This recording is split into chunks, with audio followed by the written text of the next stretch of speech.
Chapter 1. The first thing Xiao Bao noticed upon regaining consciousness wasn't the smell of ancient incense or the soft glow of a paper lantern. It was the absolute crushing inefficiency of the room. He sat up on a thin mat, his head throbbing with the memories of 2 lives. In one, he was a logistics manager for a global e-commerce giant who had died after a 30-hour shift. In this one, he was Xiao Bao, mob character servant in the household of Prince Rui, the cursed phoenix of the great Yan Empire. According to the original plot of the novel, The Crimson Throne, Prince Rui was supposed to be a tragic figure, poisoned, neglected, and eventually driven to a bloody, failed coup. Xiao Bao, his personal attendant, was destined to be executed alongside him in Chapter 14. Ridiculous, Xiao Bao muttered, rubbing his temples. Why die for a coup when you can live for a profit margin? The door to the servants' quarters creaked open. A young, trembling boy named Xiao Li poked his head in. "Boje, you're finally awake. You have to hurry. His Highness is having another episode. The Imperial physicians won't come, and the kitchen refused to send the medicinal charcoal." Xiao Bao stood up, adjusting his coarse linen tunic.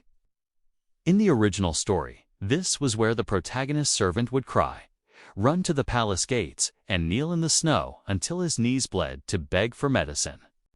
Xiao Bao looked at the empty hearth and the disorganized crates of spoiled grain in the corner.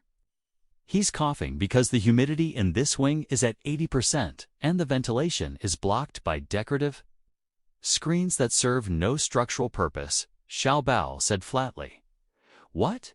Xiao Li blinked, confused. Never mind. Lead the way. The main bedchamber of Prince Rui was a masterpiece of dramatic gloom.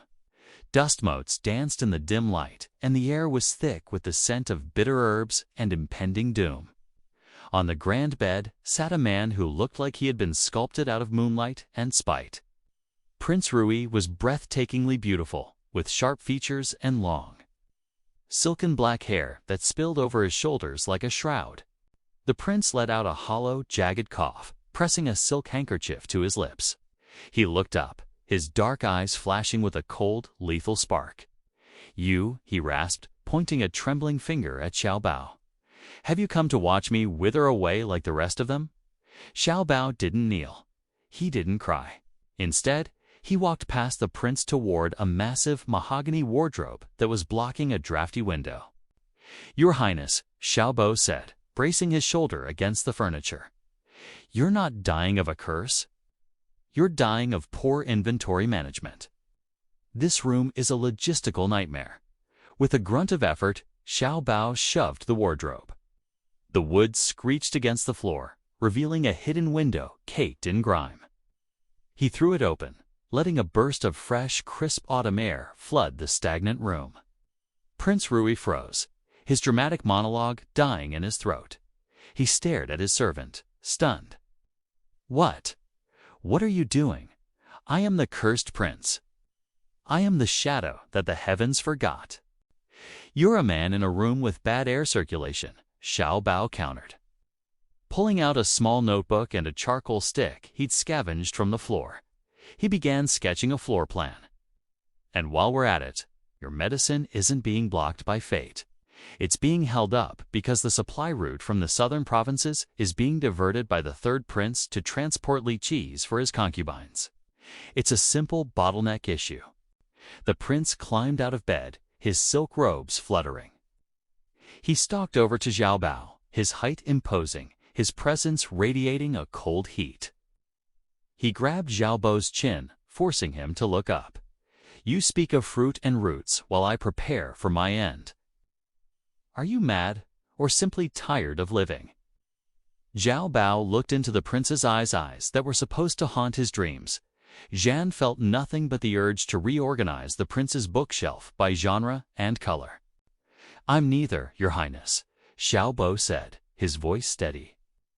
"But if you'll give me access to the household seal and 3 able-bodied men who know how to ride a horse, I'll have your medicine here by tomorrow morning. I'll make a 10% commission on the side for the trouble." Prince Rui's grip loosened. For the first time in years, the cursed phoenix didn't look angry. He looked utterly bewildered. Xiao Bao took that as a green light. He turned on his heel and headed for the door. The palace drama could wait. He had a supply chain to build. Chapter 2. The courtyard of Prince Rui's estate was a graveyard of ambition. Weeds choked the stone tiles, and the few guards left on duty were either sleeping or gambling with pebbles. To the rest of the world, this was the end of the line. To Xiao Bao, it was prime real estate with zero overhead. "Wake up," Xiao Bao said, kicking the boot of a guard named Feng, who was snoring against a pillar. Feng jumped, reaching for a sword that wasn't there. "What? Whose? Oh, it's just you. Bao, go away. I'm busy guarding the prince's impending demise." "Change of plans," Xiao Bao said, tossing a small bag of copper coins he'd liberated from the kitchen's forgotten jar. "You're no longer a guard. You're a senior courier. Congratulations on the promotion." Feng looked at the coins, then at Xiao Bao's deadpan expression. "A courier to where? No one sends letters to this house, and no one leaves." "That's because the current delivery system relies on government horses and corrupt officials," Xiao Bao explained. Pulling out a map of the capital, the Imperial Medical Bureau refuses to send the prince's soul-calming decoction because they claim the bridge on the West Road is out. It's not out. It's just congested with merchant traffic. "I need you to take the back alley through the fish market, bypass the main gate, and meet a contact I've established at the city walls." "What contact?" Feng asked, scratching his head. "The beggars," Xiao Bao said. "They see everything. They are the most underutilized information network in the Great Yan Empire." While Feng was sent out on the first official Bao's run, Xiao Bao returned to the prince's inner sanctum. He found Prince Rui sitting on the edge of his bed, looking less like a tragic hero and more like a man who had been told the sky was actually green. "You're back," the prince remarked, his voice like velvet over gravel. "I assumed you had fled with whatever meager silver you could find, and miss out on the ground floor of a startup." "Unlikely," Xiao Bao replied. He began stripping the heavy, moth-eaten curtains from the walls. "Your Highness, if we're going to be partners, we need to address your branding. Cursed Prince is a terrible hook. It scares away investors and attracts assassins. We need to pivot to enigmatic recluse. It creates mystery and increases market value." Prince Rui stood up, his tall frame casting a long shadow over Xiao Bao. He walked forward until they were mere inches apart. The prince was radiating a strange, feverish energy. "You talk in riddles, servant. Do you treat my life like a game of checkers? Do you not fear me?" Xiao Bao looked up. The prince's face was inches from his own. He could see the faint silver flecks in the prince's dark irises and the way his pale lips were slightly parted. The prince reached out, his long, cold fingers tracing the line of Xiao Bao's jaw. The touch was slow, deliberate, and entirely unnecessary for a conversation about logistics. Xiao Bao felt a flicker of heat ignite in his chest, a physiological response he tried to suppress with mental math. "Your pulse is racing," the prince whispered, his thumb brushing against Xiao Bao's lower lip. It was a predatory move, meant to intimidate, but the way the prince's eyes lingered on Xiao Bao's mouth suggested something much more carnal. The air between them grew heavy, the scent of the prince's skin sandalwood and sharp iron filling Xiao Bao's senses. "That's just adrenaline from a high-stakes negotiation," Xiao Bao managed to say. His breath hitched when the prince's hand slid down to his throat, hovering over the heartbeat thumping against his skin. "Is it?" Prince Rui leaned in, his breath warm against Xiao Bao's ear. "Or are you finally realizing that you belong to a man who has nothing left to lose?" The moment was shattered by a loud thud at the door. Feng burst in, heaving for air, his face covered in soot, but his hands clutching a bundle of herbs. I did it. The beggars, they knew a shortcut through the sewers. I got the medicine." Xiao Bao stepped back, putting a professional distance between himself and the prince. "Excellent work," Senior Courier Feng. Note the time, 22 minutes from dispatch to delivery. That's a new record for the capital. Prince Rui stared at the herbs, then at the soot-covered guard, and finally at Xiao Bao, who was already writing down the delivery fee in his ledger. The prince let out a short, sharp laugh, the first sound of genuine mirth to echo in these halls in years. A delivery service. You intend to save my life with a delivery service? I don't intend to save your life, Your Highness, Xiao Bao said, closing his ledger with a satisfying snap. I intend to make it too expensive for anyone to take it. Now, drink your tea. We have a warehouse to scout tomorrow. Chapter 3. The night was deep and suffocatingly quiet, save for the scratching of Xiao Bao's charcoal nib against rough parchment. While the rest of the prince's household slept, which wasn't many people. Considering the staff turnover rate for cursed estates, Xiao Bao was wide awake. He had converted an old vanity table into a makeshift desk, currently buried under piles of receipts, maps, and a very demanding abacus. If I can undercut the Silk Guild's transit time by 3 days using the river bypass, Xiao Bao muttered, his eyes bloodshot, I can charge a 15% premium for express delivery. But the boatmen need a bribe, or as I'll call it, in the books, a navigational consultation fee. A sudden draft flickered the candle flame. Xiao Bao didn't look up. He knew that scent sandalwood and the sharp metallic tang of the prince's lingering illness.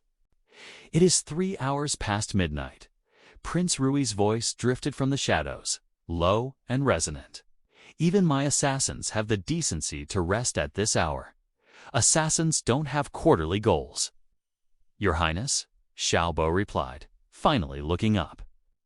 The prince was standing just behind him, clad in a loose, dark silk robe that hung open at the collar, revealing the sharp lines of his collarbones. He looked less like a dying man tonight and more like a ghost seeking a reason to stay. He leaned over Xiao Bao's shoulder, his chest nearly brushing against the servant's back. The prince's presence was overwhelming. The heat radiating from his body acted like a hearth in the chilly room, making Xiao Bao's skin prickle.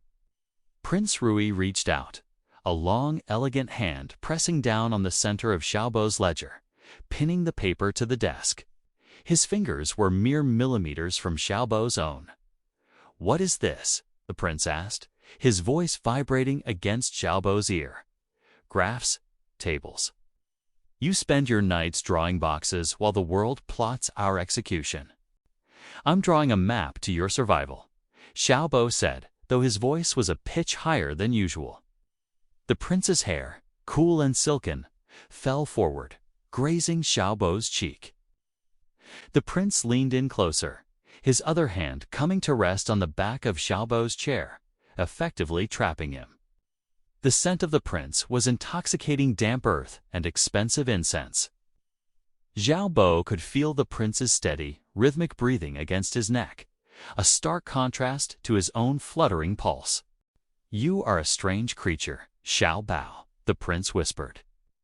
He shifted his weight, his thigh pressing firmly against Xiao Bao's arm. The physical contact was electric, a heavy, grounding pressure that made the room feel suddenly too small. The prince's eyes, dark and searching, locked onto Xiao Bao's. For a moment, the ledgers and the logistics were forgotten. There was only the sound of two people breathing in the dark, the tension between them pulled taut like a bowstring. The prince's gaze dropped to Xiao Bao's mouth, his thumb tracing a slow, absent-minded circle on the desk, dangerously close to Xiao Bao's hand. The atmosphere was thick with a hunger that had nothing to do with food. Your Highness, Xiao Bao exhaled, his heart hammering against his ribs. The ink is still wet. You'll smudge the miscellaneous column. Prince Rui let out a low, breathy chuckle that sent a shiver straight down Xiao Bao's spine. He didn't move away. Instead, he leaned down, his lips ghosting over the shell of Xiao Bao's ear. Then perhaps you should stop counting coins and start counting the hours you have left to serve me. He stayed there for a heartbeat. Longer than necessary, deliberate, agonizing pause before finally straightening up. The sudden loss of heat left Xiao Bao feeling strangely cold. "Tomorrow," the prince said, his voice returning to its usual icy calm, "we go to the merchant district. If you are going to build an empire in my name, I suppose I should at least see where you plan to put the first stone." He turned and vanished into the darkness of the hallway, leaving Xiao Bao alone with his pounding heart and a ledger that suddenly felt very, very unimportant. Chapter 4. The capital of Great Yan was a sprawling labyrinth of gold-trimmed palaces and mud-caked alleys. But to Xiao Bao, it looked like a circuit board waiting to be soldered. By mid-morning, he had dragged a very reluctant, very hooded Prince Rui into the heart of the merchant district. "Why are we standing behind a noodle stall?" the prince hissed, his face obscured by a deep charcoal cowl. "I am a prince of the blood. If the Ministry of Rights saw me now, they would have a collective stroke." "Good," Xiao Bao said, checking his pocket watch, a rare mechanical piece he'd negotiated from a confused clockmaker. "We're here for the human resources. Look over there." He pointed to a group of men sitting on overturned crates. They were the discarded veterans of the border wars, men with missing fingers, scarred faces, and the kind of stern discipline that only comes from years of marching. Because of their fearsome appearance, no shopkeeper would hire them. "Those men," Xiao Bao explained, "know every shortcut from here to the southern gate. They can march 20 miles without breaking a sweat, and they're bored. I'm giving them a purpose. I'm turning them into the Baozi Palanquin Express. You want my soldiers to carry packages?" Rui asked, incredulous. "I want them to carry security," Xiao Bao corrected. "People in this city are terrified of theft. A merchant wants to send a chest of pearls across town. They hire a carriage that gets stuck in traffic and robbed by gangs. But if they hire a man who looks like he eats glass for breakfast and moves at a light jog, that's premium service." Xiao Bao stepped forward, leaving the prince in the shadows of the stall. Within minutes, he had convinced the leader of the veterans, a massive man named Iron Ox, that logistics was just military maneuvers with better pay.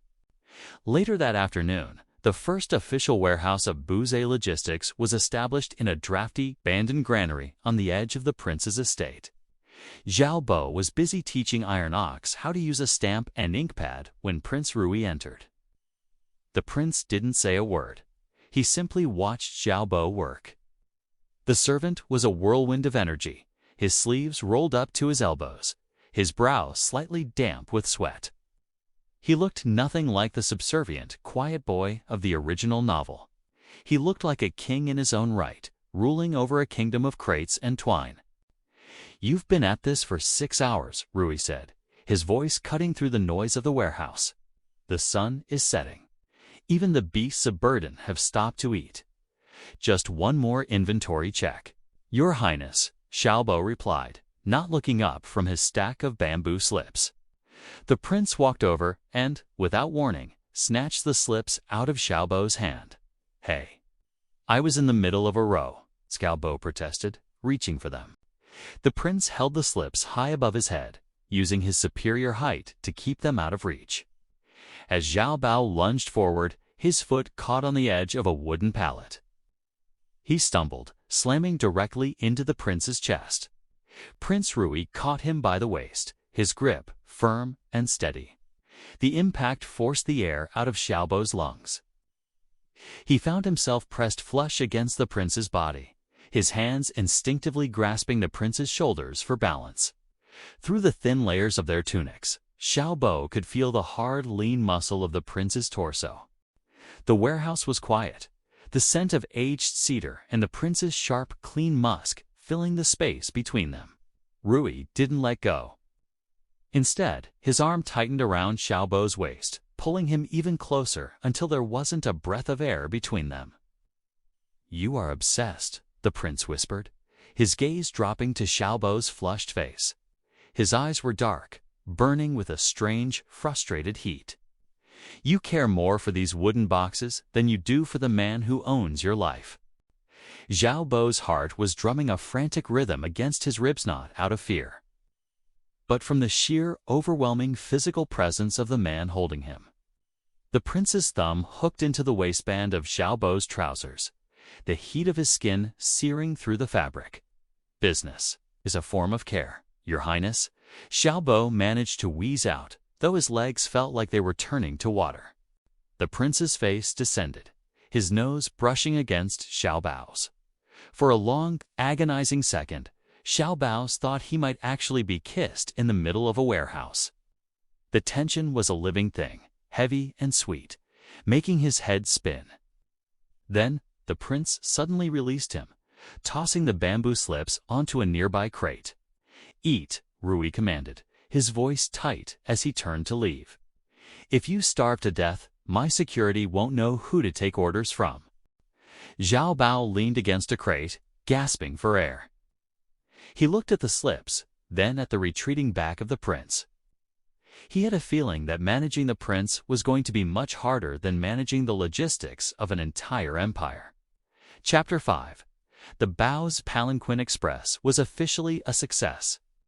The streets of the capital were now dotted with men in clean navy blue tunics carrying reinforced wooden crates at a steady trot. But while the coin was rolling in, the palace politics were beginning to catch up. Xiao Bao sat in the estate's courtyard, reviewing the week's earnings, when a messenger from the third prince arrived. The messenger carried a tray with a gold-flecked ceramic flask and 2 delicate cups. "A gift from His Highness, the third prince," the messenger announced with a greasy smile, "to celebrate Prince Rui's sudden interest in the common trade.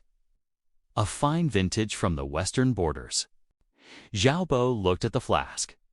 In the original novel, this was the wine of crimson tears, the poison that was supposed to weaken Prince Rui's lungs permanently, ensuring he could never lead an army again. "How thoughtful," Xiao Bao said, standing up. "My master is currently in deep meditation. I shall ensure he receives it." As soon as the messenger was out of sight, Xiao Bao didn't head for the prince's bedchamber. Instead, he headed for the warehouse. "Iron Ox," Xiao Bao barked. "I need a high priority, return to sender delivery. I need a calligraphy brush." An hour later, Prince Rui walked into the garden to find Xiao Bao sealing a crate with a particularly aggressive amount of wax. "I heard my brother sent a gift," Rui said, his eyes narrowing. "Where is it?" "I was in the mood to see if his taste in poison had improved since last spring. It's already been processed." "Your Highness," Xiao Bao replied, scribbling a note on the exterior of the crate. "I've initiated a refusal of goods protocol. According to my new terms of service, we do not accept unsolicited liquids from known competitors." Rui blinked. "You sent it back?" With a polite note explaining that the vintage didn't match our current aesthetic, Xiao Bao said, "And I charged him a double-rate delivery fee for the biohazardous handling. If he doesn't pay, Iron Ox is going to sit outside his palace gates and read the invoice aloud to the public." The prince stared at him for a long beat, then leaned against a stone pillar, a genuine smirk tugging at the corner of his mouth. "You are going to start a war over a delivery fee, aren't you?" "Wars are expensive," Xiao Bao said, wiping his hands on a rag. "Trade is profitable. I'm just helping him choose the better investment." That evening, the temperature dropped sharply. Xiao Bao was in the small office he'd claimed near the prince's quarters, trying to warm his hands over a single candle. The door clicked shut, and the sound of the bolt sliding home echoed through the room. Prince Rui stood there, his hair damped from a recent bath, wearing nothing but a thin white inner robe that was nearly translucent in the candlelight. "The third prince is furious," Rui said softly, walking toward Xiao Bao. He didn't stop until he was standing directly over the desk. He has never been told no by a servant, especially not one who charged him 30 silver pieces for the privilege. The prince reached down, his fingers sliding through the loose hair at the nape of Xiao Bao's neck. His touch was no longer cold. It was searing. He pulled gently, forcing Xiao Bao to tilt his head back. "You are a very dangerous man, Xiao Bao," Rui whispered. He leaned down, his face hovering just above Xiao Bao's. The scent of the prince's damp skin. Warm and masculine, overwhelmed, the smell of ink and old paper. The prince's other hand slid across the desk, scattering the invoices, and gripped the edge of Xiao Bao's tunic. He pulled the fabric tight against Xiao Bao's chest, his knuckles brushing against the skin. The friction was maddening. Every time the prince spoke, his lips almost grazed Xiao Bao's, the ghost of a kiss, teasing the air between them. "Tell me," Rui breathed, his eyes dark with a hunger that had nothing to do with palace intrigue. "Is this also just business? The way you look at me when you think I'm not watching? The way your heart thrashes in your chest right now?" Ow. Beau's breath caught in his throat. The prince's thigh nudged between his own, a heavy, grounding weight that made his thoughts scatter like loose leaves. The prince's thumb traced the line of Xiao Bao's throat, pressing into the sensitive hollow at the base, feeling the frantic pulse. "It's risk management," Xiao Bao managed to whisper, though his eyes were fluttering shut. "Then let us manage the risks together," Rui murmured. He leaned in, his lips finally pressing a lingering, burning kiss to the side of Xiao Bao's neck, right over the artery. Xiao Bao let out a soft, broken sound, his fingers curling into the prince's white robes. For a moment, the logistics of the empire didn't matter. There was only the heat of the prince's mouth and the realization that his mob character life was getting much, much more complicated. Chapter 6. The expansion of Baozi logistics required more than just fast feet. It required muscle that wouldn't fold under the pressure of local gangs. Xiao Bao had decreed that every courier from the street urchins to the veteran guards undergo standardized performance training. The estate's dusty training grounds, once a place of somber martial drills, had been transformed.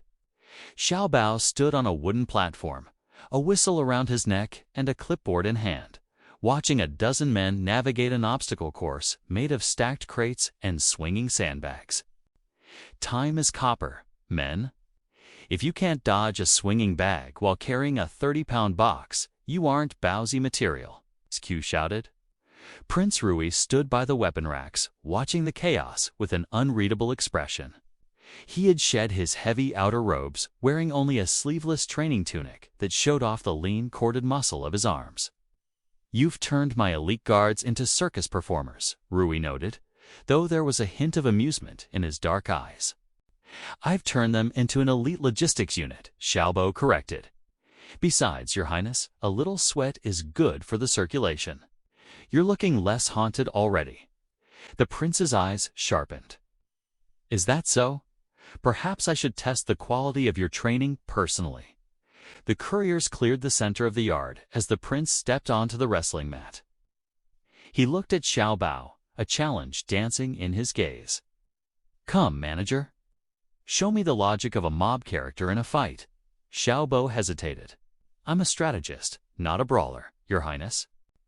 "Then learn to strategize on your feet," Rui said, and before Xiao Bao could protest, the prince lunged. Xiao Bao dodged the first grab, but he was no match for the prince's speed. Within seconds, they were locked in a grapple. The heat of the afternoon sun beat down on them, but it was nothing compared to the warmth radiating from the prince's body. Rui swept Xiao Bao's legs out from under him, and they tumbled into the dirt. The prince pinned him instantly, his weight heavy and solid. Xiao Bao's chest heaved, his breath coming in short, jagged gasps as he looked up into the prince's face. The prince's legs were tangled with his own, the rough fabric of their trousers rubbing together with every struggle. Rui's hands held Xiao Bao's wrists pinned against the earth. His grip like iron, beads of sweat rolled down the prince's temple, dripping onto Xiao Bao's cheek. The air between them was thick with the scent of salt, sun-warmed skin, and a sudden, sharp intensity. "You're trapped," Rui whispered, his voice a low vibration that Xiao Bao felt in his own bones. The prince's chest pressed firmly against Xiao Bao's, their hearts drumming a frantic, synchronized rhythm. Every time Xiao Bao tried to shift, the prince adjusted his weight, his thigh pressing hard against Xiao Bao's hip. The friction was intoxicating, a raw physical contact that made the surrounding noise of the training ground fade into a dull hum. The prince's eyes were no longer cold. They were burning with a dark, primal focus. His face hovered inches from Xiao Bao's, his damp hair falling like a curtain around them, shielding them from the world. In a real fight, Rui murmured, his gaze dropping to Xiao Bao's parted lips. You wouldn't be looking for an exit. You'd be looking for a way to make me stay. Xiao Bao's muscles went weak, his resolve melting under the prince's heavy, searing presence. The tension was a physical cord, pulling them closer until Xiao Bao could feel the heat of the prince's breath against his skin. Then, suppose your training is a success? Xiao Bao managed to choke out. The prince stared at him for a long, breathless moment, his grip on Xiao Bao's wrists tightening before he suddenly let go and stood up in one fluid motion. He offered a hand to Xiao Bao, his expression returning to a mask of cool indifference. But his chest was still heaving, and his eyes told a very different story. Keep training, Rui said, his voice slightly strained. We have much work to do. Xiao Bao took the hand, his skin tingling where the prince touched him, realizing that the most dangerous obstacle on his course wasn't to sandbag it, was the man standing right in front of him. Chapter 7. The decree from the Imperial Palace arrived on a scroll of silk that smelled of stagnant pond water and spite. The Empress, tired of hearing rumors about Prince Rui's mercantile recovery, had finally made her move. Exile, Prince Rui said, his voice as cold as the morning frost. He dropped the scroll onto a stack of shipping manifests. To the northern borderlands, the Ghost Gate Estate. It's a ruin surrounded by nothing but gray rock and bitter winds. She intends for me to starve in silence. Xiao Bao, who was currently cross-referencing a map of the Empire's northern trade routes, didn't look particularly devastated. In fact, he looked like he had just won the lottery. The northern borderlands? Xiao Bao asked, his eyes widening. You mean the exact geographic midpoint between the capital, the Silk Road, and the iron mines of the Wu province? It is a wasteland.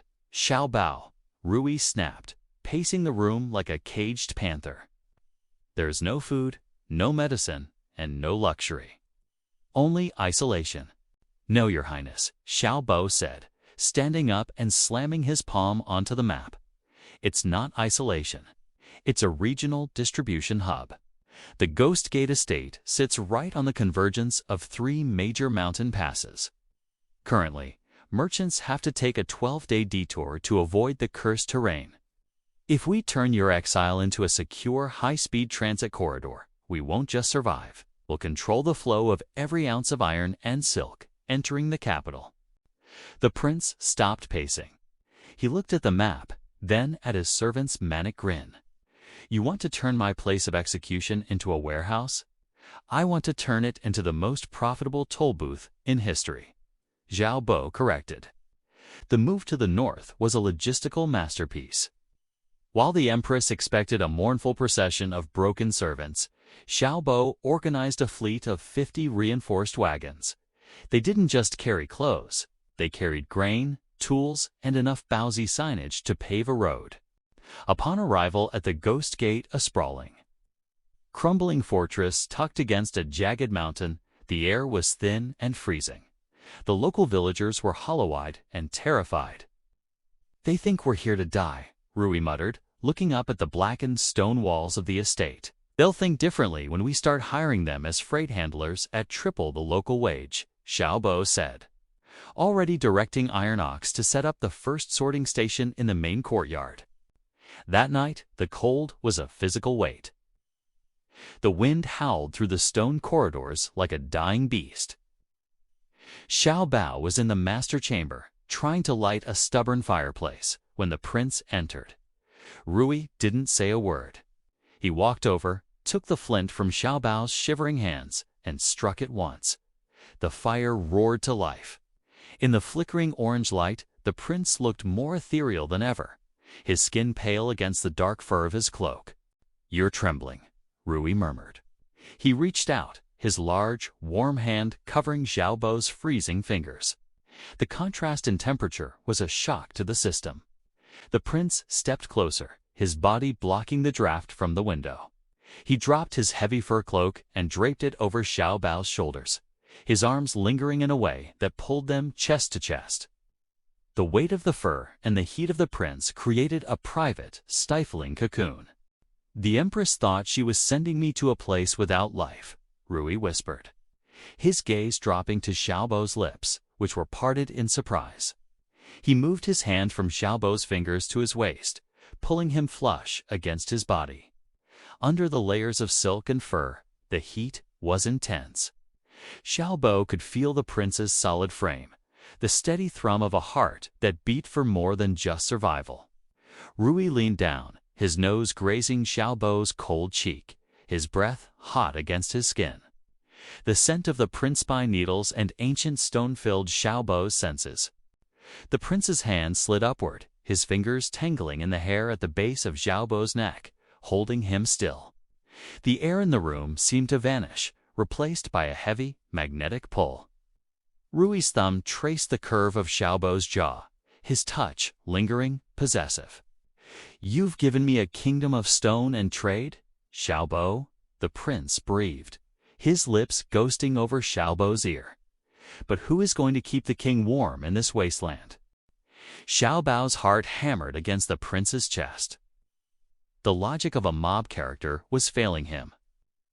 There was no profit margin for the way his blood burned whenever the prince touched him.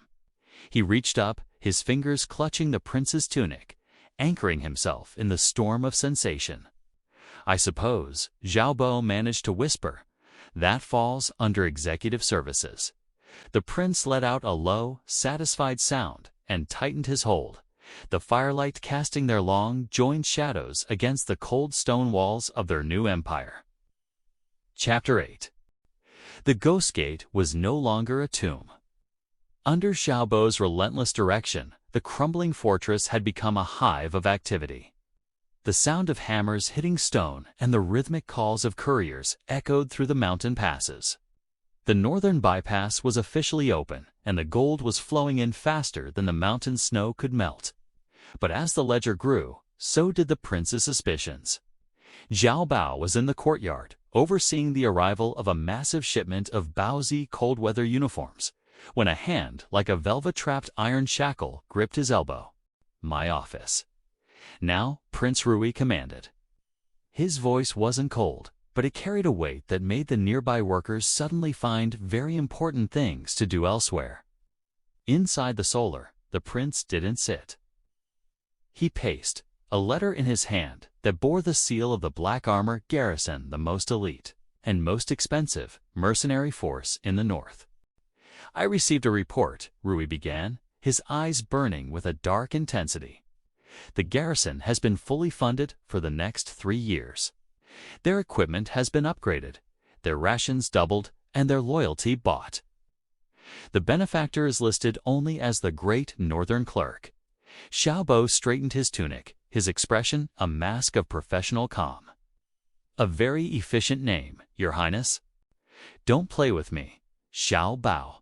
Rui stepped into his space, the air in the room suddenly crackling. That money didn't come from the Imperial treasury. It came from the logistics fees. You aren't just building a business, you're funding an army. "My army. An empire is only as good as its security department," Xiao Bao said, looking the prince in the eye. "If we want to protect our trade routes, we need the best. It's a simple capital reinvestment." The prince stared at him, the silence stretching until it felt like a physical pressure. Then he reached out and grabbed the lapels of Xiao Bao's coat, slamming him back against the heavy oak door of the office. The impact wasn't painful, but it was jarring. Rui's body followed, pinning Xiao Bao against the wood. The prince's face was inches from his own, his breath coming in sharp, frustrated heaves. "Why?" Rui hissed. His hands shifted from the coat to Xiao Bao's neck, his thumbs resting just under the jawline. "Why do you give me a sword and a shield when I was prepared to die with nothing? Are you a saint, or are you trying to own me?" The heat radiating from the prince was staggering. Xiao Bao could feel the hard planes of the prince's chest pressing against him, the friction of their clothes creating a static charge in the dim light.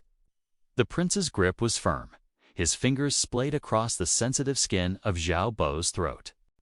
Rui leaned down, his forehead resting against Xiao Bao's. The scent of wood smoke and the prince's own sharp masculine musk filled Xiao Bao's world. The prince moved his leg, hooking it behind Xiao Bao's knee to pull him closer, forcing their hips to flush together. The intimacy was raw and undeniable, a heavy, pulse-pounding weight that made Xiao Bao's head swim. "You've spent months calculating my value in copper and silk," Rui whispered, his lips grazing Xiao Bao's as he spoke. "But you haven't calculated what happens when the man you've built an empire for finally decides to take what he wants." The prince's thumb moved, tracing the line of Xiao Bao's lower lip with a slow, agonizing pressure that made Xiao Bao's breath hitch. The hunger in the prince's eyes was no longer about war or gold. It was a pure, unadulterated desire that burned through Xiao Bao's logic like a wildfire. "I'm an investor, Your Highness," Xiao Bao managed to whisper, his fingers curling into the prince's sleeves. "I always expect a return." The prince let out a low, guttural growl and pressed harder against him, his lips finally descending to claim a kiss that was less of a question and more of a hostile takeover. In the quiet of the office, amidst the scent of ink and ambition, the shadow investor finally collected his first dividend. Chapter 9. The northern autumn was unforgiving. A week of torrential downpours had turned the mountain passes into slurries of mud, forcing even the indomitable Baozi couriers to halt. For the first time since the exile began, the Ghost Gate was still. The constant clatter of crates had been replaced by the rhythmic drumming of rain against the heavy stone slate of the roof. Xiao Bao was exhausted. He had spent the morning coordinating emergency mudslide protocols and was now soaked to the bone, his boots caked in a thick layer of northern clay. "Your Highness," Xiao Bao called out, entering the master wing. "The drainage in the lower warehouse is holding, but we need to." He stopped. The room was filled with a thick, swirling mist. Prince Rui wasn't at his desk or sharpening his blade. He was in the sunken stone bath at the far end of the chamber, the water steaming and fragrant with cedar oil. Rui leaned his head back against the stone rim, his eyes closed. The candlelight caught the droplets of water clinging to his collarbones and the broad, wet expanse of his chest. "Leave the ledgers, Xiao Bao," the prince murmured without opening his eyes. "The world is drowning outside. Let it drown for one night. I just need to finalize the 'you need to wash,'" Rui interrupted, his voice a low command. He finally opened his eyes, their dark depths reflecting the flickering orange light. "You're shivering, and you smell like a stable." Xiao Bao hesitated, then slowly began to shed his damp outer layers. He moved to the edge of the bath, intending only to scrub his arms, but the prince reached out a wet, powerful hand and gripped his wrist. With a sudden, sharp tug, the prince pulled Xiao Bao into the steaming water. Xiao Bao let out a startled yelp as he splashed into the heat, his thin linen inner tunic instantly becoming translucent and clinging to his skin like a second layer. The water was blistering and sweet-smelling. Before Xiao Bao could scramble out, the prince's arms were around him, pulling him back against a chest that was even hotter than the bath. "Stay," Rui whispered into the crook of Xiao Bao's neck. The prince took a coarse silk cloth and began to scrub the mud from Xiao Bao's shoulders. The movements were slow and deliberate. The friction of the cloth and the prince's large, calloused hands against his skin sent waves of heat through Xiao Bao that had nothing to do with the water. The steam made his head spin, the air thick with the scent of wet wood and the prince's own intoxicating musk. Rui's hands moved downward, tracing the lines of Xiao Bao's back through the wet fabric of his tunic. The touch was firm and possessive, exploring every curve and muscle. Xiao Bao leaned back instinctively, his head resting on the prince's damp shoulder. He could feel the prince's steady heartbeat against his spine, a heavy, grounding thud. The prince's lips brushed against the sensitive skin behind Xiao Bao's ear, his breath hitching. "You spend all your energy moving things from one place to another," Rui breathed. His hands sliding around to rest on Xiao Bao's waist, pulling their bodies flush together under the water. "But you never move toward me unless I force you." The physical contact was overwhelming, the slickness of their skin, the weight of the water, and the intense heat of the prince's body pinning him in place. Xiao Bao's breath came in shallow gasps, his hands reaching back to grip the prince's wet hair. "Logistics requires a stable foundation, Your Highness," Xiao Bao managed to murmur, though his body was melting into the prince's embrace. "I am your foundation," Rui replied, his voice dark and heavy with a desire that seemed to fill the entire room. He turned Xiao Bao around in the water, their faces inches apart in the mist. The prince's gaze was a physical weight, his eyes locked onto Xiao Bao's with a hunger that promised more than just a night's rest. The rain continued to lash against the windows, but inside the circle of the prince's arms, the world was perfectly, dangerously still. Chapter 10. The Ghost Gate was no longer a destination. It was a gateway. With the northern passes secured and the prince's private army acting as a high-security escort, the flow of goods through the region had tripled. But Xiao Bao wasn't satisfied with just being a middleman. He wanted to dominate the luxury market. "Your Highness," Xiao Bao said, walking into the prince's study with a bundle of dried herbs and a series of charcoal-sketched advertisements. "We have a problem with our brand perception. People still think of the North as a place of death and exile. We need to rebrand it as wild elegance." Prince Rui, who was busy reviewing tactical maps of the border, looked up with an arched eyebrow. "Wild elegance? I am an exiled prince, living in a fortress of black stone. I am not an aesthetic." "You are exactly the aesthetic the capital is obsessed with," Xiao Bao countered, setting a cup of dark, fragrant tea on the desk. "They love tragic heroes and forbidden secrets. I've started exporting the prince's private reserve tea. It's actually just the local mountain herbs with a bit of dried plum. But because it comes from your estate, I've sold out of the first 3 shipments to the high-ranking ladies in the capital." The prince took a sip of the tea, his eyes narrowing. "You're selling my misery at a 40% markup." 50, Xiao Bao corrected. "And it's not misery, it's exclusivity." As the sun dipped behind the jagged mountain peaks, the fortress glowed with a cold, blue light. Xiao Bao was in the main counting room, checking the seals on the latest silk shipment destined for the Western Kingdoms. The door groaned open, and Prince Rui stepped in, shedding his heavy travel cloak. He had just returned from a patrol of the mountain corridors. His hair was windswept, and his skin was flushed from the biting northern air. "The silk is ready for transport," Xiao Bao said, gesturing to the crates.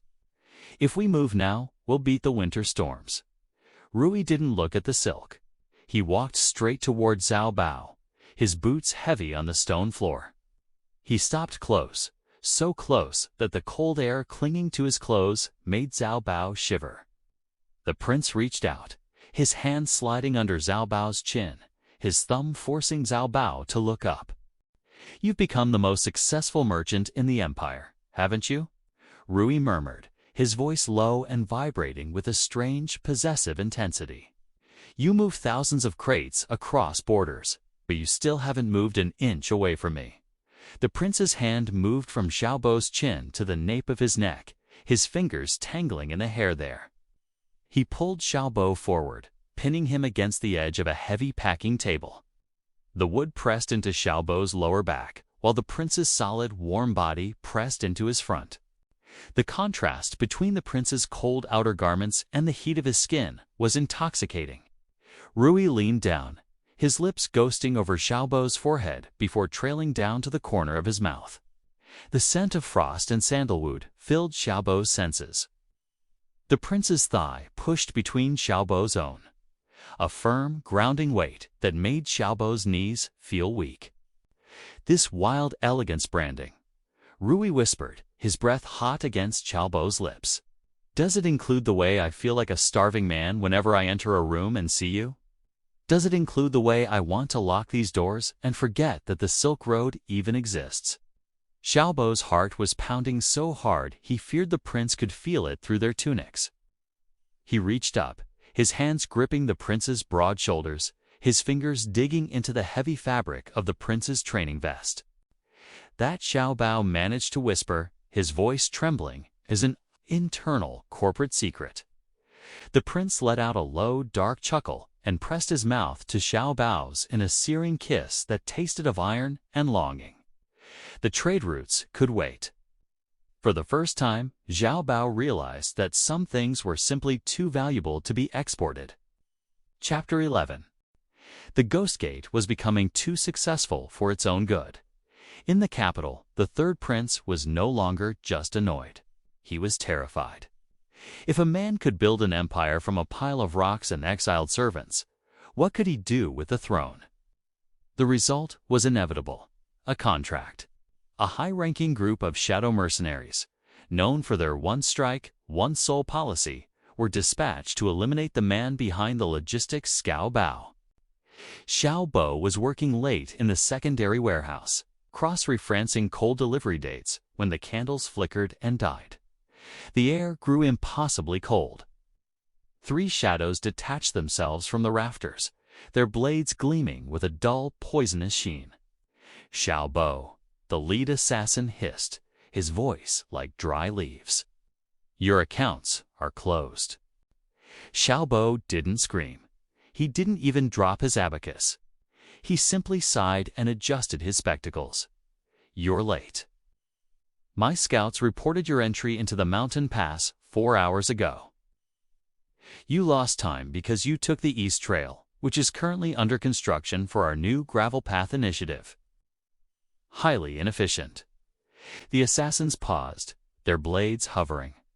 You knew we were coming. I know everyone who enters this province, Xiao Bao said, leaning back against a crate of high-grade iron. But I have a proposal. Currently, you work for a flat fee per head. It's high-risk, low-frequency work with no retirement benefits. How would you like a steady salary, a housing allowance, and a title? Title? The youngest assassin asked, lowering his dagger slightly.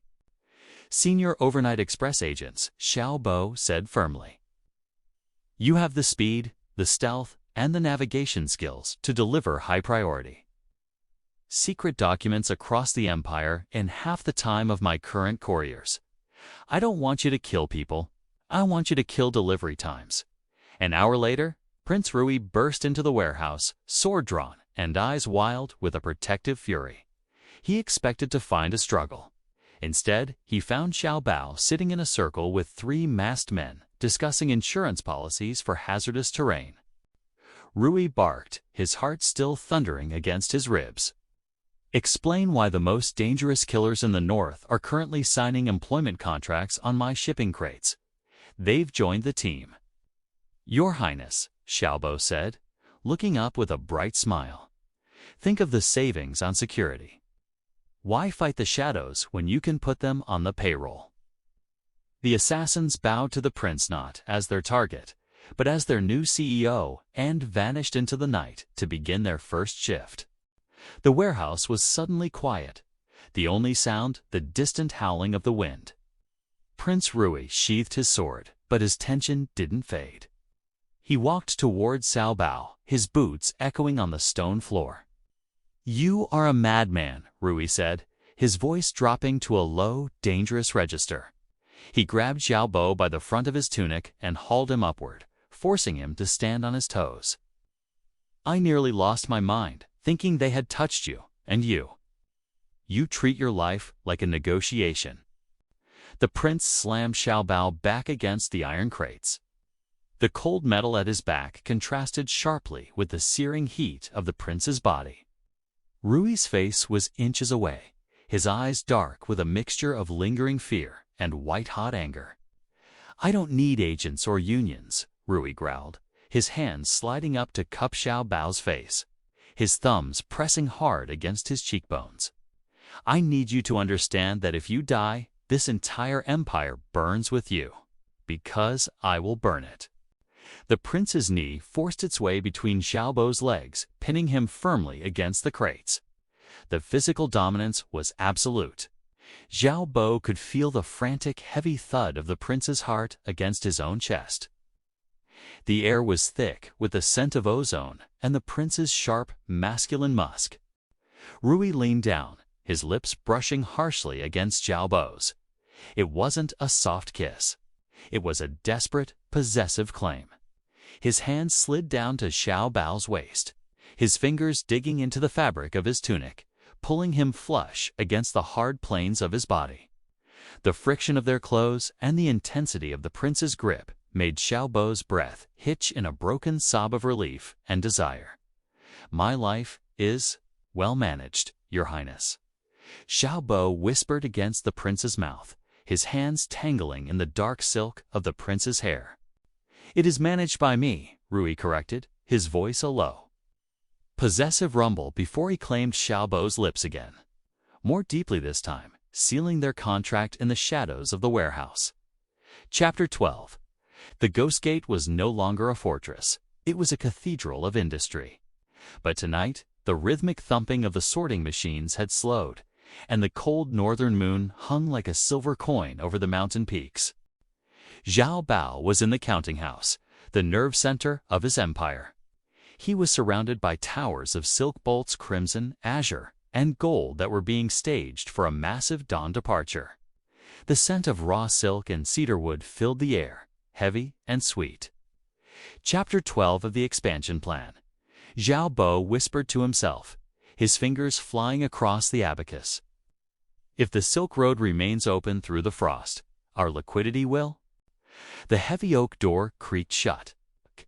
Xiao Bao didn't need to look up to know who had entered.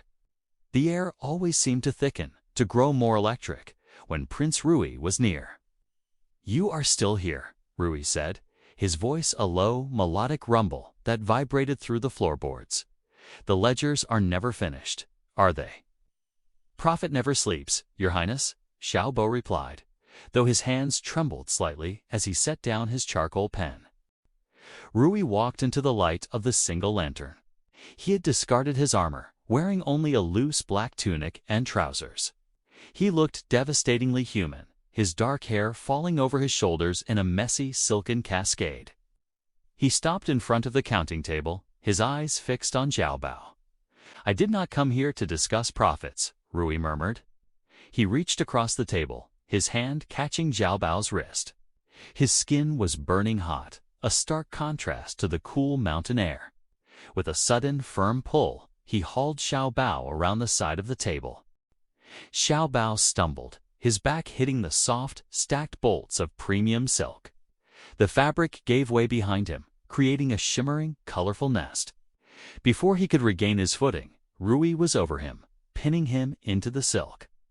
The prince's hands didn't go for his throat this time, slid under the hem of Xiao Bao's tunic, his calloused palms grazing the skin of Xiao Bao's ribs. The contact was a jolt of pure lightning. Xiao Bao gasped, his head falling back against a bolt of sky-blue damask. "You have given me everything," Rui whispered, his face inches from Xiao Bao's.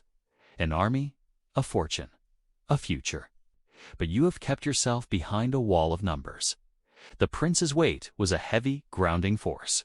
He pressed his thigh between Xiao Bao's, the friction of their bodies through the thin fabric, creating a searing heat. Rui's thumb traced the line of Xiao Bao's collarbone, then moved upward to brush against his lower lip. "I don't care about the throne, Xiao Bao," Rui breathed, his eyes dark with a raw, terrifying honesty. "The capital can burn. The empress can rot. I only want the man who looked at a cursed prince and saw a business partner."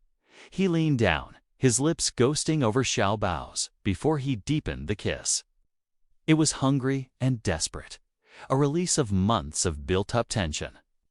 Xiao Bao's fingers curled into the silk bolts, his breath hitching as the prince's hands explored further, tracing the curves of his body with a possessive, rhythmic intensity.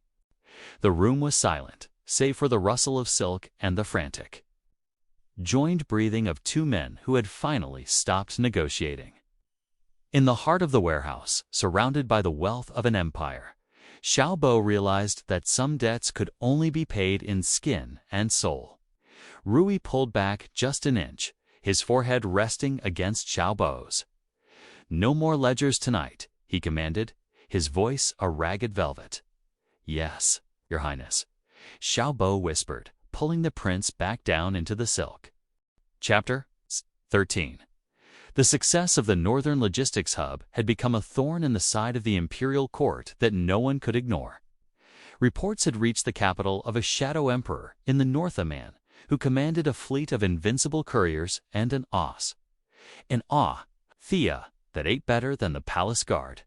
Fearing a rebellion funded by silk and tea, the emperor did the unthinkable. He traveled to the Ghost Gate personally to conduct a royal audit. The arrival was a spectacle of gold and steel.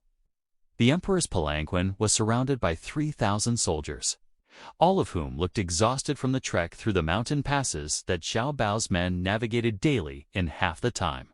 "Where is the treasury?" the emperor demanded, stepping onto the black stone of the fortress. He looked at Prince Rui, who stood tall and composed, and then at Xiao Bao, who was holding a stack of color-coded bamboo slips. "I am told you have amassed enough gold to buy the throne thrice over. Show me your weapons." Xiao Bao stepped forward with a polite, professional bow. "Your Majesty, I believe there has been a logistical misunderstanding. We have no weapons here. We only have inventory." Xiao Bao led the emperor through the massive storage vaults.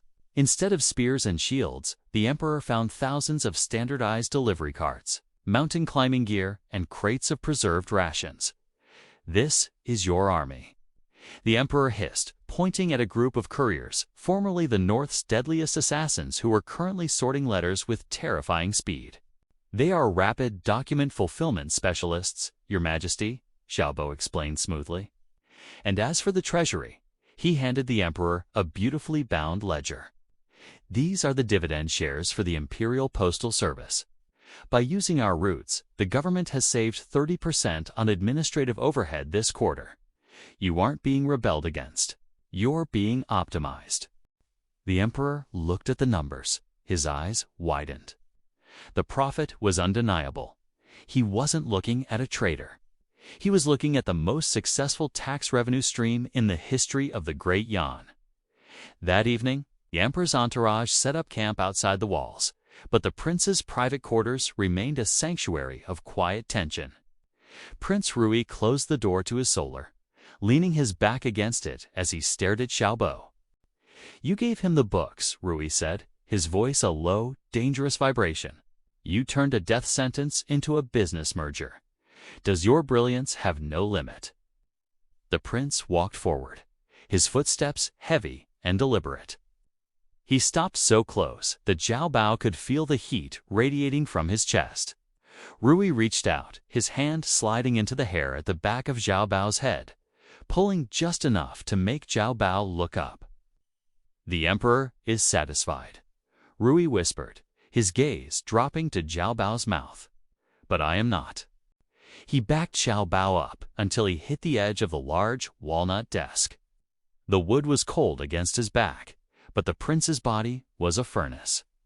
Rui's other hand swept a stack of Imperial audit papers onto the floor with a single, violent motion, clearing a space. He lifted Xiao Bao, seating him on the edge of the desk so they were eye to eye. The prince's thighs pressed firmly between Xiao Bao's, his hands moving to grip the edge of the desk on either side of Xiao Bao's hips, trapping him. The intimacy was sudden and overwhelming. The scent of the prince's sharp ink and warm skin filled the small space between them. "You spent the day convincing the most powerful man in the world that we are harmless," Rui breathed, his lips ghosting over Xiao Bao's throat. "But you and I both know how dangerous we are when the doors are closed." The prince's hand slid upward, his fingers tracing the line of Xiao Bao's inner thigh through the silk of his robes. The touch was firm, rhythmic, and entirely possessive. Xiao Bao's breath hitched, his fingers curling into the prince's shoulders as his head fell back. The friction was a slow, burning fire, a physical manifestation of the victory they had just won. "I am a very thorough auditor, Your Highness." Xiao Bao managed to gasp out, his eyes fluttering shut as the prince leaned in to claim his lips with a fierce, hungry intensity. In the quiet of the room, while an empire slept outside, the CEO and his prince finalized their own private accounts. Chapter 14. The emperor had left satisfied, but the third prince was beyond reason. Seeing his imperial audit fail and his brother's wealth legitimized, he launched a desperate, illegal liquidation of the northern assets. He didn't send soldiers. He sent a scorched earth mercenary band to burn the central distribution hub, the heart of Xiao Bao's empire. "They're not coming for the throne," Xiao Bao said, watching the horizon from the Ghost Gate's ramparts as plumes of smoke rose from the distance. "They're coming for the warehouses. The inventory burns, the contracts fail. The contracts fail, we lose our leverage." Prince Rui stood beside him, but he wasn't wearing the robes of a merchant tonight. He was clad in blackened steel, his twin blades humming with a lethal promise. "Let them come," Rui said, his voice a cold, terrifying rasp. "They think they are attacking a merchant. They've forgotten they are attacking a general." For the first time, Xiao Bao stepped back and let the cursed prince take the lead. Rui didn't just defend the hub, he executed a masterclass in tactical logistics. He used the courier routes to flank the mercenaries and the overnight express agents to sabotage their supplies. By dawn, the third prince's forces weren't just defeated, they were dismantled. The fire was out and the warehouses were safe. Xiao Bao found Rui in the primary silk vault, leaning against a crate of raw brocade, wiping blood from his cheek. The adrenaline of the battle was still rolling off him in waves. "The inventory is secure," Xiao Bao whispered, stepping into the dim light of the vault. Rui looked up, his eyes flashing with a primal, predatory heat. He didn't speak. He reached out and grabbed Xiao Bao's wrist, hauling him behind a massive stack of velvet bolts that shielded them from the view of the returning guards. The prince slammed Xiao Bao against the soft fabric, his heavy armor pressing into Xiao Bao's chest. The contrast was staggering, the cold, hard steel of the prince's breastplate against the soft, yielding velvet and Xiao Bao's own warm skin. Rui was breathing hard, his body vibrating with the aftershocks of the fight. "You," Rui growled, his hands still stained with the soot of battle cupping Xiao Bao's face. "You looked at me like I was a monster when I took that man's head. I looked at you like you were my greatest asset," Xiao Bao countered, his voice trembling but steady. Rui's grip tightened. He pressed his armored knee between Xiao Bao's legs, forcing him to arch his back against the velvet.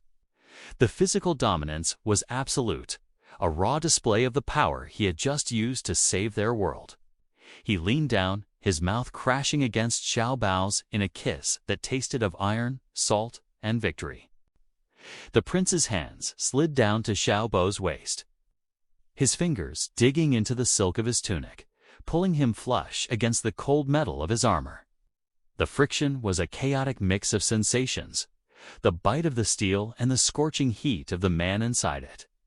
Every time Rui shifted, the heavy plates of his armor ground against Xiao Bao's hips, a rhythmic, grounding pressure that made Xiao Bao's thoughts dissolve into white noise.